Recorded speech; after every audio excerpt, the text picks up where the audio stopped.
Hello' friends, আজি আনিছোঁ মই এটি টিফিন ৰেচিপি যিটো আমাৰ ল'ৰা ছোৱালী স্কুললৈ সহজে টিফিনত ভৰাই দিব পাৰোঁ আৰু একেবাৰে কম সময়তে বনাব পাৰোঁ। প্ৰথমে মই বইল পটেটো লৈ লৈছোঁ, তাৰপিছতে এটা গাজৰ মই ৰুকি লৈছোঁ আৰু পনীৰখিনিও একেবাৰে সৰুকৈ ৰুকি লৈছোঁ।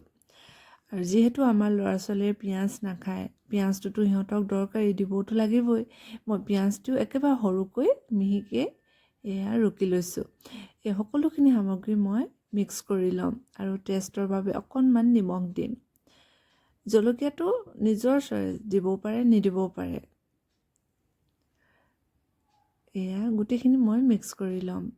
এই টিফিনটো একেবাৰে সহজতে আৰু কম সময়তে বনাব পাৰি। তাৰপিছতে মই ব্ৰেডত গোটেই সামগ্ৰীখিনি অকণমান দি দিছোঁ। চবফালে মিলাই লৈ আৰু এখন ব্ৰেডে জাপি দিছোঁ। তাৰপিছতে মই এই ষ্টেণ্ডটোত ব্ৰেডৰ মিশ্ৰণৰ সৈতে ভৰাই দিম। ইয়াত কোনো অভেনৰো দৰকাৰ নাই।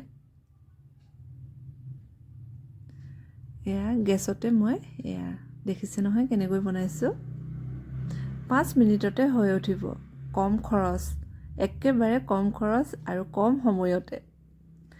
মোৰ ৰেডি হৈ গৈছে। আপোনালোকে যদি এই টিফিন ৰেচিপিটো ভাল পায়, ছাবস্ক্ৰাইব কৰি দিব আৰু এটা লাইক কৰি দিব। Thank U.